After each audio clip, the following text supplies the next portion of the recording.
How can a family really identify what is the right advice? Where do they find out about the resources? How do you get the word out that they actually know that there are resources? As we age, there's devices that are available to people to help so that people can stay independent and maximize their quality of life. Welcome to the Empowered Elder Podcast. Many families don't realize they're in a critical moment until something goes wrong. In fact, research from the National Institute on Aging shows that falls and preventable home safety issues are among the leading causes of injury for older adults, and many of these situations could be avoided with earlier conversations and simple support. But here's the challenge. Those conversations aren't easy. Whether it's a parent insisting they're just fine or a family unsure of what signs to look for, knowing when to step in and how is something so many people struggle with.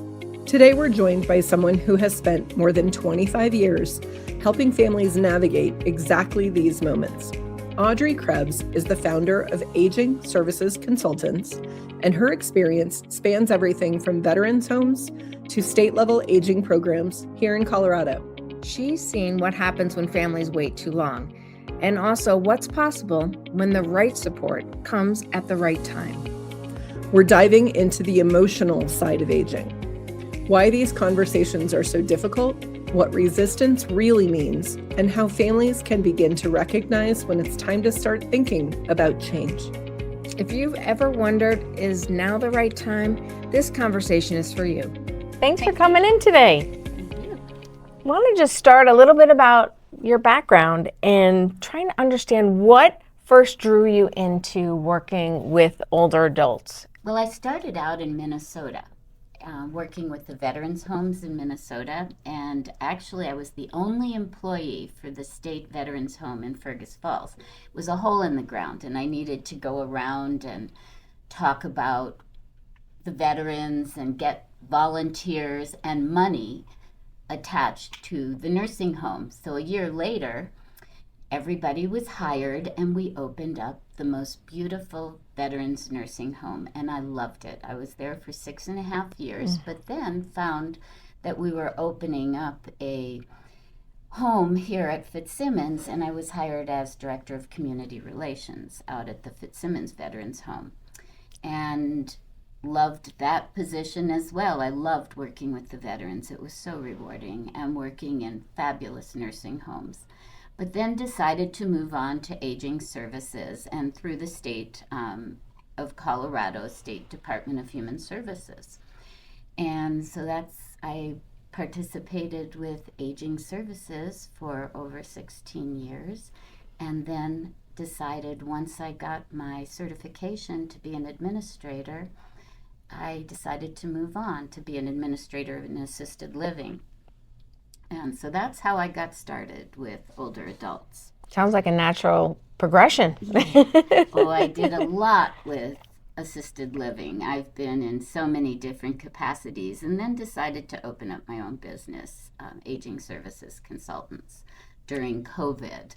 And so but I love working with older adults, as I'm an older adult, as you know, probably. And it's so rewarding. I find this to be just so fulfilling. And What keeps you so passionate about working in this area?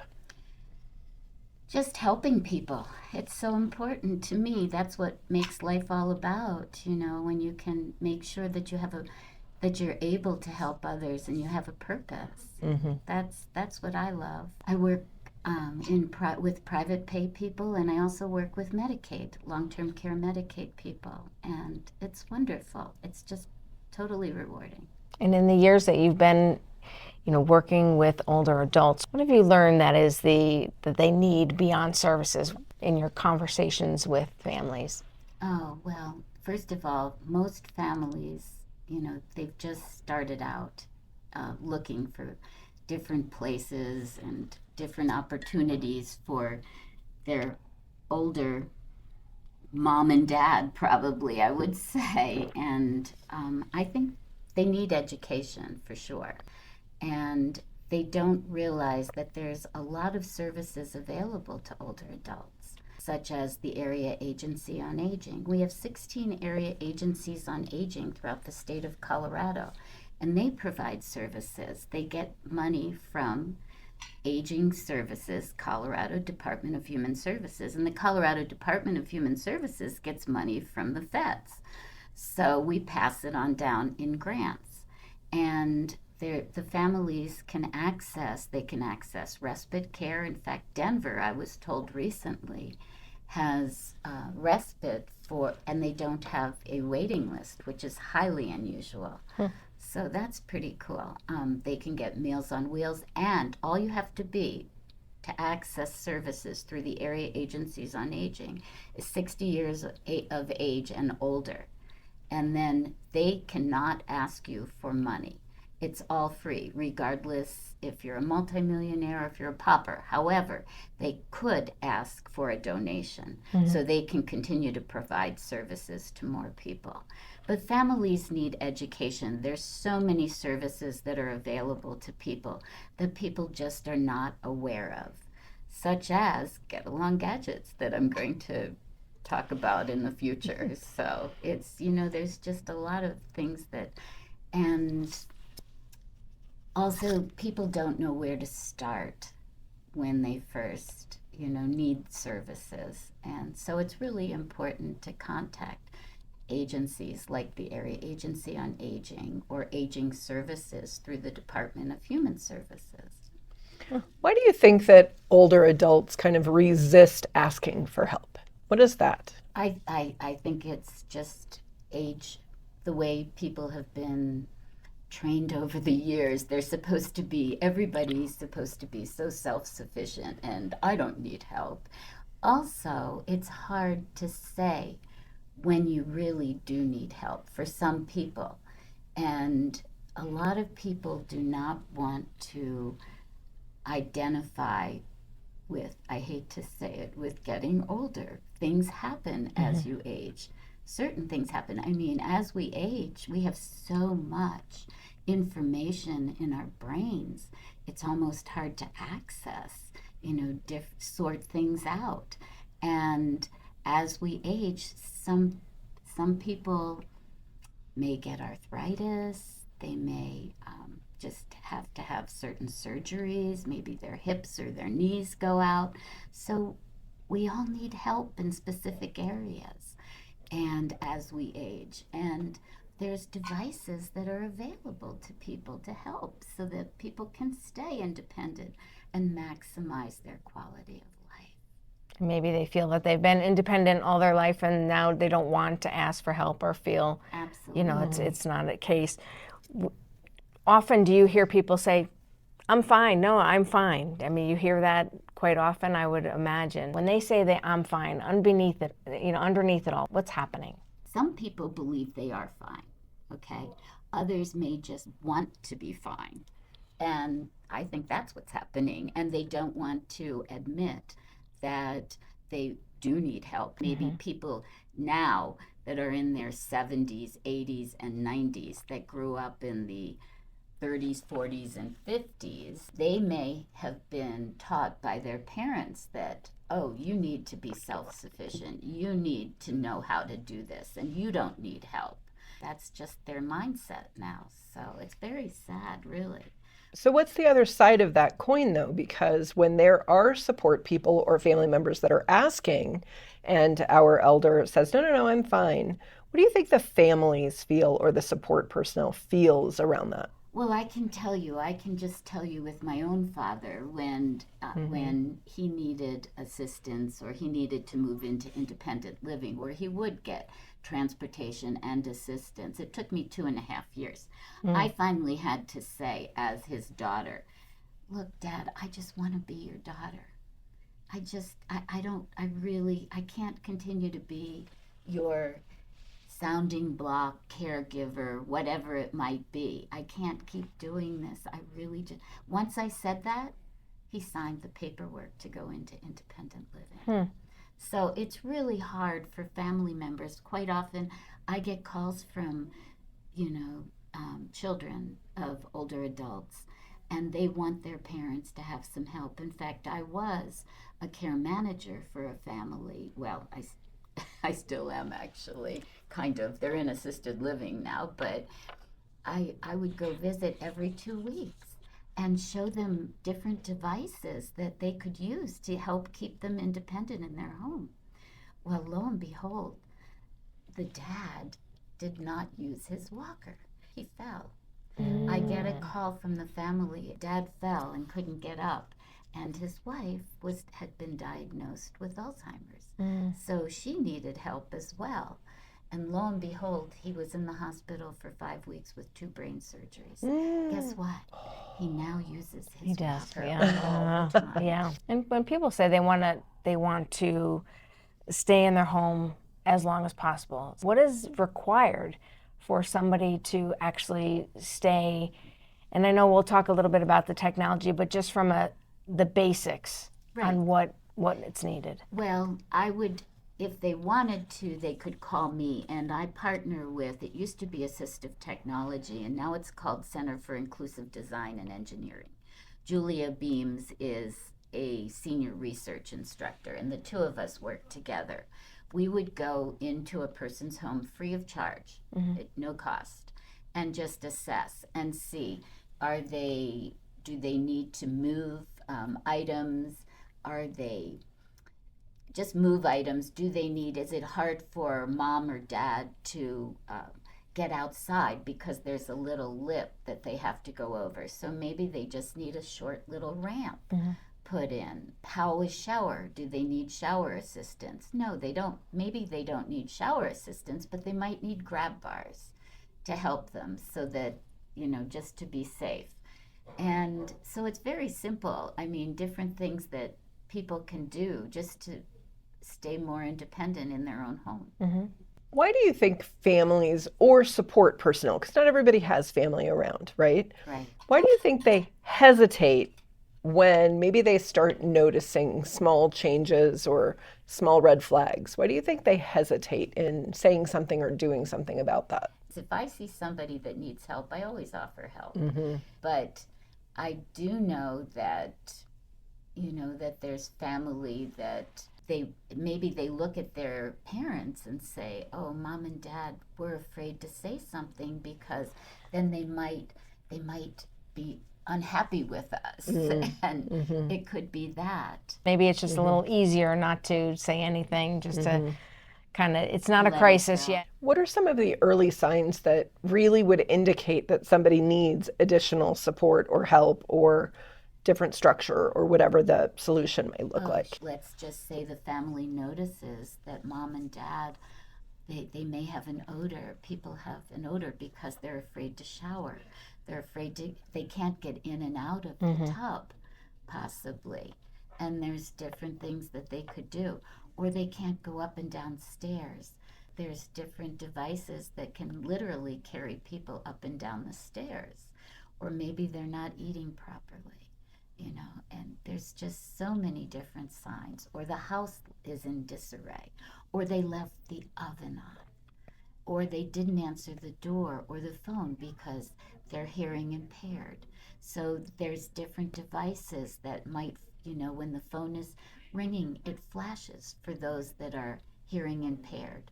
Or if they're sight impaired, they can't call, but there's different phones available with large numbers so they can see. What would you say tends to happen when families they wait too long? They wait too long to make a move. Usually what happens is when people, they don't take advantage of services that are available or devices that could improve or people could continue a certain quality of life. If they've gone around and maybe they've looked at because they don't need anything right now, but maybe a year or two down the road. In fact, I have a client right now that I've been working with for 3 years. And this person is sight impaired. She's living independently. Cognitively, she's 93 years old. Cognitively, she's all there. But she says she's not ready to move quite yet. What is it going to take when she's ready? Is it going to take an accident? is she going to be ready all of a sudden? And then the one place that she's made a decision on where she wants to move to doesn't have an opening. That's a problem then. And then do people have to move 2 or 3 times until they find a community that really addresses their needs? That's a real problem. And people, it's a shame that people wait until they really need help. How do you distinguish between, because you mentioned a client in the 90s, how do you distinguish between healthy aging and true safety concerns? If someone falls because they haven't used a walker, if they don't know the difference between hot and cold, and maybe they've burnt themselves in the shower, or they don't have the shower at the right temperature, then they can't get out of bed, they can't go outside, they can't read the numbers on the phone, so they don't answer. Those are safety concerns, okay? As we age, things happen. They just happen. If people are aware, as far as education goes, people are aware that things do happen, like after the age of 40. A lot of us need readers. And, I know. You know. I don't know anything about that. Yeah, Those aren't right. readers, it's full time. Well, there you go. So, and I'm really lucky because I had cataract surgery. So now I don't need readers. So, that's healthy aging. As long as people are open to knowing that there are devices, services that they can access to improve how they feel and their quality of life, and to continue if they want to stay independent. And we're talking exercise, nutrition, sleep, socialization, all of those things will help an older adult to stay cognitively there, we hope, as long as they are doing things right and listening to their doctor and taking meds, whatever it is. As long as people are open to healthy aging, it's wonderful. Then they can maximize services. And you mentioned the socialization piece of it. And I think people may feel that they don't want to move into a community because whether they don't feel that they're old enough or they don't need it, but yet that's a key important part is the socialization, because you're not sitting in your living room just watching the TV. You are actually engaged in activities with others. So that may not be seen as healthy aging, but that is a way to age and be more and thrive a little bit more. Absolutely. I just heard something. Those that do not have socialization, that are, maybe stuck, they feel like they're stuck in their house. It's like smoking 2 packs of cigarettes a day. That's how hard it is on an individual by not, and I lived in the mountains, and I moved back to Littleton because I feel so much better because I can engage with people now. I was by myself for, a while, and it doesn't feel good. It really doesn't. And there are people, though, that do thrive, like in their community. It doesn't necessarily mean that you have to move into a community. You could be where you're living, and if you have neighbors and friends that are engaging, so I guess there's that fine line, right, to know when it's needed, or maybe you're okay where you are for now. Absolutely. That's really true. Yeah. I think there's a lot of volunteer opportunities too that especially our aging population could tap into, that our younger population really need their interaction. You bet. Right? To learn from them and to, have guides and that kind of thing. I mean, it's good for everybody. Absolutely. Intergenerational activities, people that want to volunteer in a preschool, just think how, the connection that the young and the older adults get and feel in the heart. Right. That it really touches the heart. Right. Where do they find out about the resources? Do they, how do you get the word out that they actually know that there are resources? But where does a family begin if they're just unsure where to start? Well, they can call aging services consultants, and I will pass on some information, because there's a lot of different agencies. I mean, someone that has Parkinson's, they might want to look up the website for Parkinson's, the Parkinson's programs. And, there is the Colorado Parkinson's Association that could give a ton of information.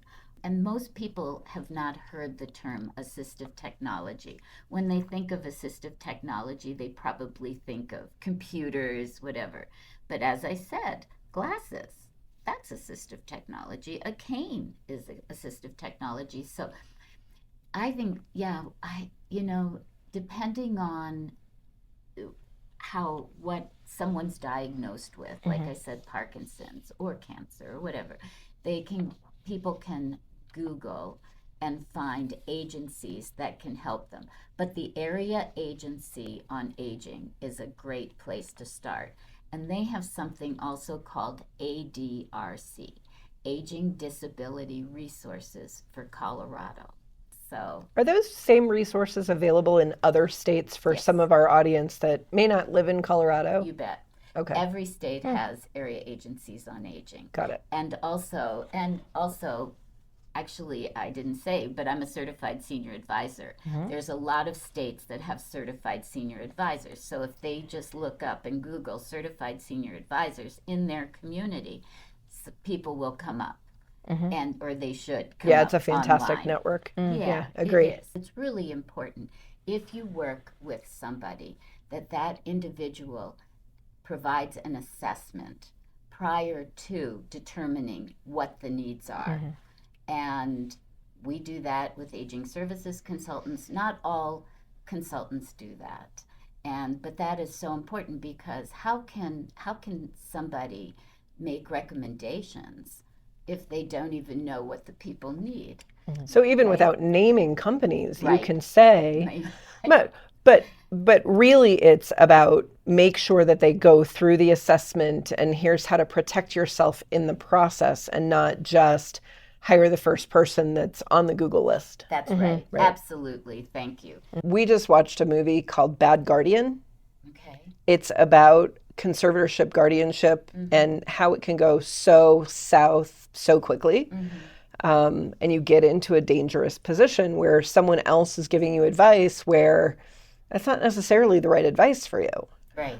So how can a family really identify what is the right advice? And if I'm not comfortable with the path I'm going down, what are the chances that I can control the next step? Well, first of all, older adults, if they haven't been diagnosed with true dementia and that they really don't know what's going on, because those people are probably open to doing almost anything, really. But older adults that just, let's say, need assisted living, they make the decision, not the family members. It's always up, regardless. And even guardianships, even though they are publicly or determined that this person needs a guardian through the court system, the older adults still can say no, believe it or not, they can. And they determine what's appropriate or not. I think it just takes the right person visiting with the older adults and the families and say, look, this is what can happen. I know that there was one family that I was working with, and the poor person was in the hospital, and I tried to make them aware that there were opportunities. I sent a note saying there were opportunities available still, and that that the individual is probably not going to get better. And they didn't want to hear that. They were just, so who's ever working, and I learned from that. I actually learned from that experience, because I know what I said was professional and was appropriate and was right, but it wasn't appropriate. Actually, the timing wasn't appropriate. And so people need to understand that maybe just, if you had just been a little softer in the way you approached it. And that's really true. So people need to know who they're talking to and how to talk to them. And the person, That's hard, right? More than likely will not improve. However, that doesn't mean that the quality of life can't be there. I think that's key, what you just said, that while they might not be getting better, why not make the quality of life that they have now Right. the best that they can? You bet. under the circumstances, right? And I mean, it's hard to hear that. Nobody wants to hear that, right? But there's, on the flip side, there is a way to make your life more enjoyable. You said that you maybe didn't have your timing correct in what you were saying. What you were saying was accurate, but maybe not the right timing. What are some other things that maybe people should avoid saying in the moment? Well, if you don't hold on to this grab bar, you're going to fall. Or if you don't, when you're in the shower, hold on. You don't need to say that. People Or use your walker. Yeah, well, honestly, that reminder. That was important to say. If you don't use your walker, you could fall, but I guess that's your decision, Right. And it is. It's the older adult's decision how they want to proceed, period. Well, let's get into some of the fun stuff, the get-along technology. gadgets and the technology that you brought. Hey, What are some simple devices or get-along gadgets that help older adults stay independent longer? you bet. Absolutely. Well, okay. Someone that is sight impaired and is pouring a drink and then it always spills over because they don't know or they don't want to necessarily stick their fingers in. You can do something as simple as get a ping pong ball and put it in a glass. So you're pouring and you put it in, and when the ping pong ball, then put your hand over the top of the glass as you're pouring. When you're pouring, when the ball hits your hand, they know to stop. Yeah. And that costs what, 10 cents for a ping pong ball or $1? Or you can spend $50 and get a liquid leveler, and then it will beep. And it just holds on to the, cup, and as you're pouring, and when it gets to a certain level, then it beeps. So it's auditory rather than visual.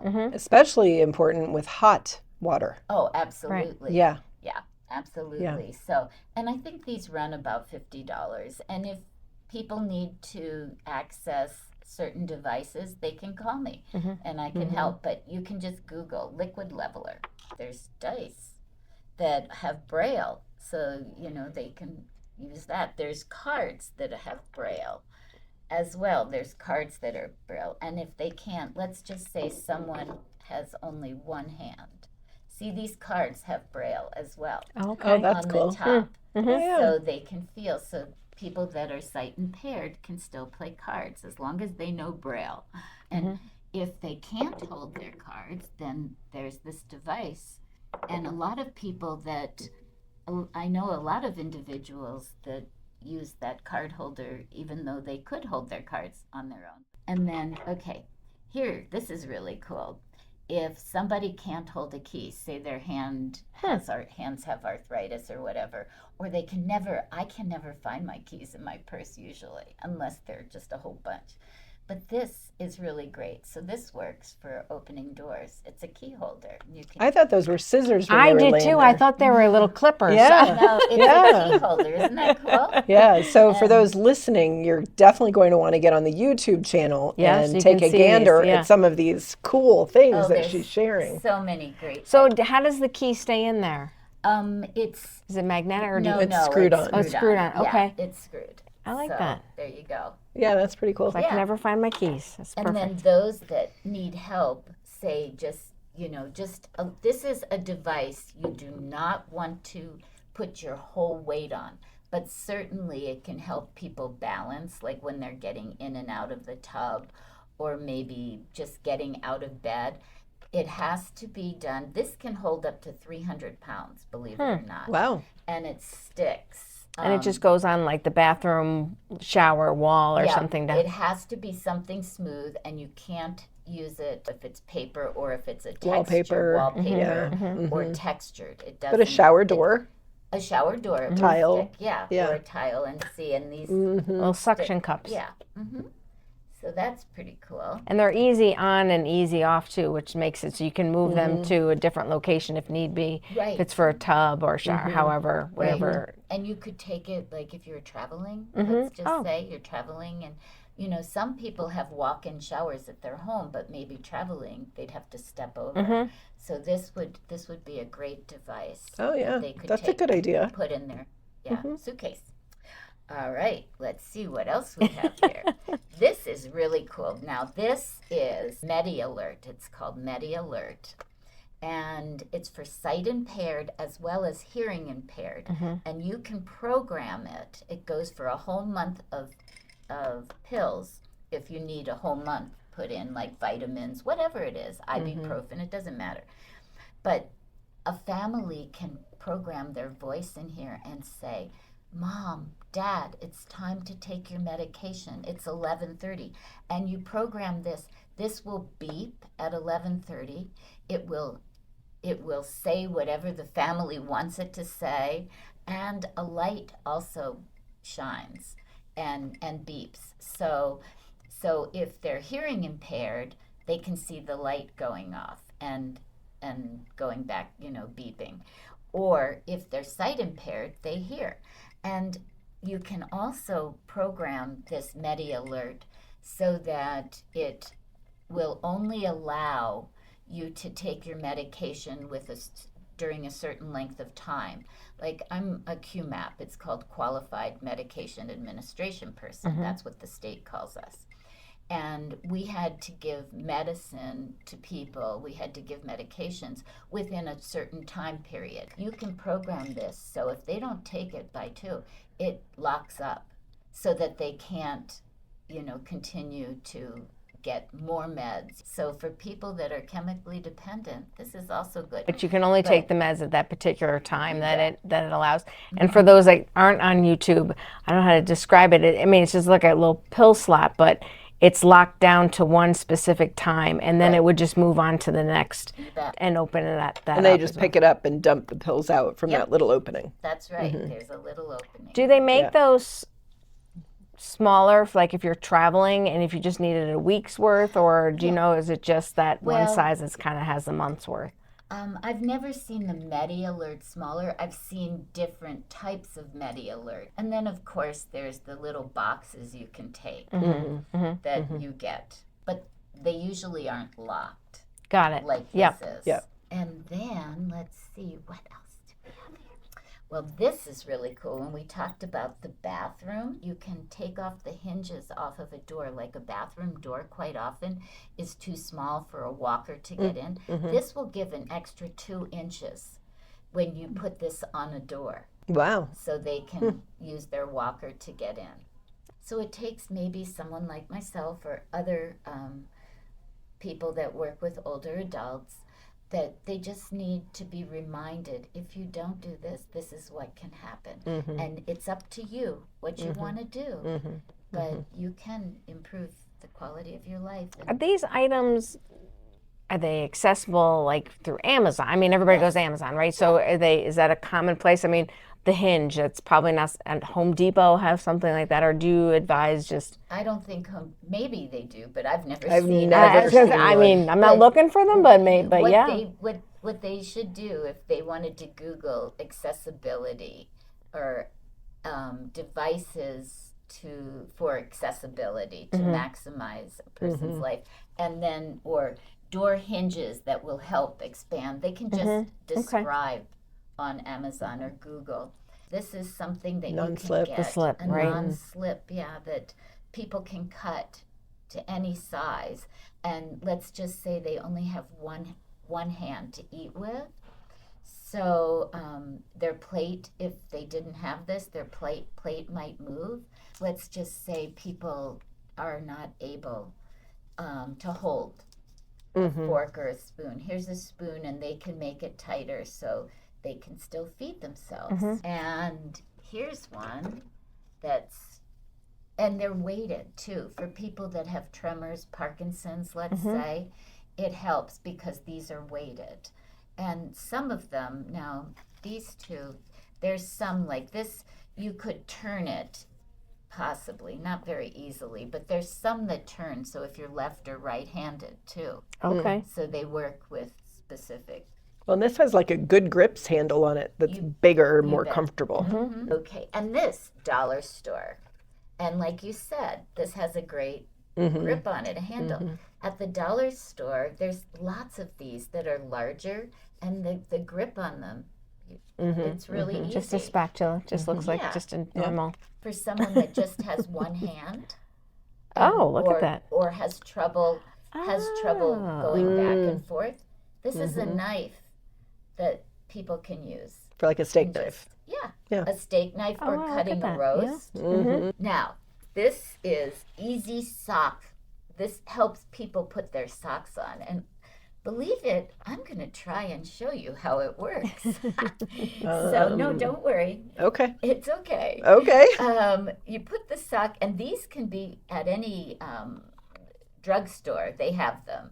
Now, for regular socks, you want the ones with the terry cloth. I love showing people how this works when I'm at a senior fair, because you just put it in here, and I'm going to show you so you can see. Are you ready? Sure it It's captures so it on there. cool. It Yep, is you can so see it. cool. You put your foot in here. Watch this. Ta-da! Voila. Isn't that great? So, yeah. I mean, it's really easy, and it's for people that can't bend over to put their socks on, because as you see, it's got this Perfect to pull it out. So you Sure. can just sit there and just do it and put your socks on. Perfect. This is for Ted hose. Now, Got it. if you have a lot of people, because they need to keep the Ted hose, Circulation. Circulation, yeah. going. Thank you. Yes. So they put the Ted hose on, and then it's helpful because Ted hose are really hard. Ooh, yes, they are. So you want just the plain plastic for Ted hose and the terry cloth for regular socks. Got it. Okay? And then if you have trouble bending over and you can't tie your shoes, there's these special ties, these strings that, or what are they? Shoelaces. Yeah, thank you. You're welcome. See? Yeah. Okay then. It's a team effort. We're good. Team effort, thank you. Shoelaces, yes, shoelaces. Not only are they, the texture, they're like bumpy, so you can get them to where you want, but they also expand. And so people can just slip their foot in, and they don't move. They don't go anywhere. Wow. I'm like, I need a pair of those. I mean, it just makes it so easy to slip on, slip off, and You bet. That's part of the reason, believe it or not, I wore these today. Yeah, that's right. You can slip them on and slip them off. Exactly. And a lot of people still have the round doorknobs. Some, if they have the doorknob or the handle that they can just press down, that's great. But some still have the round, so this can go on the round doorknob. And then those that maybe have arthritis in their hands, or just can't hold on to something that's smooth, this is textured and rubbery, and it's very, very helpful. It's called Great Grips. It's also seriously less expensive than replacing all of your doorknobs. That's true. You bet. Yeah, That's a good point. If people need to grab, I mean, this is so easy. It's like Try it. tongs. It's just Yeah, it's just so They're easy. spring-loaded. And Oh, then yeah. this came from the dollar store. If people need to put moisturizer on them, on themselves, you can put moisturizer on and put it on your back. what I love about all these items is they don't seem awfully expensive. That you can make things a little bit easier at home without breaking the bank, right? You bet, absolutely. If people have arthritis and they can't hold a pen, take a styrofoam ball. And What a great That is a idea. great then idea. they can hold, if they want, they can buy a writing bird and you can put the pen in. For those that have had shoulder surgery or just have trouble lifting this, you can get a brush or a comb, and you don't have to. It's a longer handle. Yeah, you don't have to Nice. lift your arm up. I'm going to show this. How about this goes Oh, on, yeah. the lever that Oh, yeah. makes the lazy boy go up or down. And you can just put this so that so people don't have to dip down, and they have more strength using if this is on and makes it up, goes up higher. So Yeah. Nice. that's really cool. There are the large print books if they like to do crossword puzzles. Look, isn't that great? That's, I don't need my glasses for that. That's No, you- perfect. There you go. Yep. Here's word search for Oh, those same that thing. are sight impaired. So Nice. that's really great. And if somebody doesn't want to put their glasses on or needs it with glasses, this is a magnifier with a light, and that's really helpful.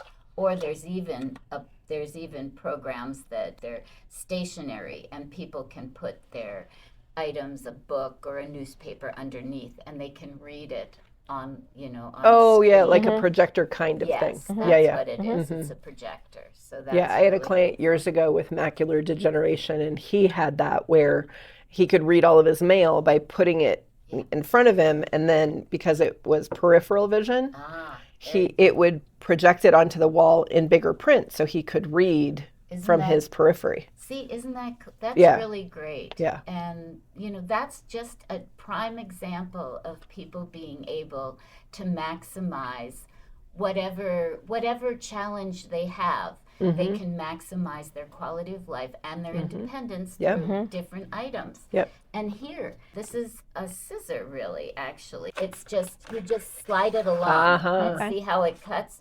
Because what this is, if somebody doesn't have the dexterity to use scissors, or maybe they have arthritis in their hands, and they need to cut. Need that for wrapping paper. Yeah, that's right. You bet. And then a pill bottle magnifier that you can get at any drugstore too, because quite often you get medication, you can't read the prescription on the bottle, but you could with this magnifier. This is for people that may only have one hand or have arthritis. They can't zip up. This is something so that this is for buttoning, to help people button. This is for zipping, if they need help zipping. And there's clothing now too that has Velcro, where the buttons are, so you can just put it on and Velcro. And that's just it. And also necklaces. And I could use that, I know, to try and get your necklaces. There's magnets now that you can use. They're great tools. Thanks. Well, good. I'm glad you Well, think and so. like Nicole said earlier, I mean, with the exception of the bird and maybe the water indicator, everything is inexpensive and easily accessible. You bet. Absolutely. So at what point, you use all of the assisted devices and you put it all in your house, but at what point should someone truly bring in a professional for advice on what do I need to change in my environment and how do I make this easier? So I developed this program called Get Along Gadgets when I worked with assistive technology partners. And now it's the new name. It's called the Inclusive Design and Engineering. Okay, they just changed the name, but it's still CU. I still work with CU. So you need somebody to come in and provide an assessment to see if people really possibly do need to move, or would simple devices like these help so that people can stay independent. Does that answer your question? Absolutely, because it's all about understanding where you need that professional to come in and give additional levels of advice. Right. Versus just basics. Well, and it's free of charge. I mean, we'll come in and we'll assess the home free of charge. Now, if people need devices to maximize their independence, that's not free. They'll have to go. Sure. But there's places actually that will provide free of charge too. Will provide like hearing aids. The Area Agency on Aging gets a grant from the state to provide certain services. Now, they also give the money to different agencies throughout the state as well that might end up providing hearing aids for people or dental assistance. So that's why I say call the Area Agency on Aging. Right. And there's 16 in our state of Colorado, and they're all over the whole United States. That's amazing. Yes. We have a lightning round we love to do. Oh, okay then. So it's intended to just be quick answers, your first gut response. Okay. You don't have to do one word, but it's just what's your first response. Okay. So the first one is a home safety risk people often overlook. Getting in and out of the bathtub. A simple device every older adult should consider. If they're sight impaired, glasses. If they have trouble getting out of bed, maybe a pole or a grab bar in the bathroom or this, so they can get in the bathroom with their walker. Right. Okay. The expansion hinge. Yes. Tell me a sign that it may be time to get help. Let's just say that the older adult had always been very active and converse, but all of a sudden they're holding themselves in the house, or maybe they have fallen and they can't get up and they've called 911. That's the sign that people need help. Is there a myth about assisted living that you would like to bust? Absolutely. Are you kidding? People think of assisted living, oh, I'm never going there. It's like a nursing home. No, people that are in assisted living, they may only need medication management. Maybe they need somebody to come and give them their pills or maybe they just need shower assistance. Typically, to get into assisted living, there's activities of daily living, and they have to meet 2 activities of daily living where they can't feed themselves, possibly they can't shower on their own, they can't stand up, pivot and stand up on their own. So if they have 2 activities of daily living, then they qualify for assisted. Now, people in assisted living can decide on their own. They still have total control over their life. A lot of people in assisted living are still working outside of the community. And there are communities that will take people that truly are independent and don't have the 2 activities of daily living. All right, the last one is a word you hope people associate with aging after this conversation. That life continues and quality of life, it's transitional. And your quality of life does not have to go down the tubes just because you're aging. You are transitioning to a different stage in life, and you can maximize your quality of life, your independence, your community involvement, and just have a wonderful, wonderful time. I love how your passion comes through so clearly. I got goosebumps. Yeah. When I said that. It comes through so clearly. Oh, that's nice. We did miss one device, Which one was it? the one in your chair. Oh, that's right. I can't believe it. That's right. So what did you think? Did you learn something here? So you could use this to get in and out of a car then, right?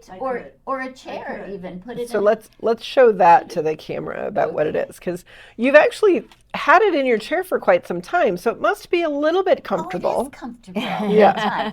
And sometimes, okay, everybody, here it's like a lazy Susan, and for those people possibly that have had hip surgery or are just stiff and can't have trouble turning and getting in and out of a car, you just sit on this and you can turn very easily. And I was sitting on it and just forgot I was sitting on it. So it tells me it's comfortable. Yes. Where would they get that? Is that an online thing? Mhm. Got it. Yep. Thank you for coming in and sharing Thank this you so wealth much. of information with us. This was fantastic.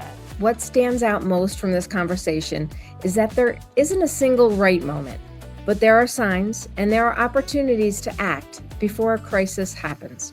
And as Audrey shared, sometimes the most powerful thing you can do isn't making a big decision.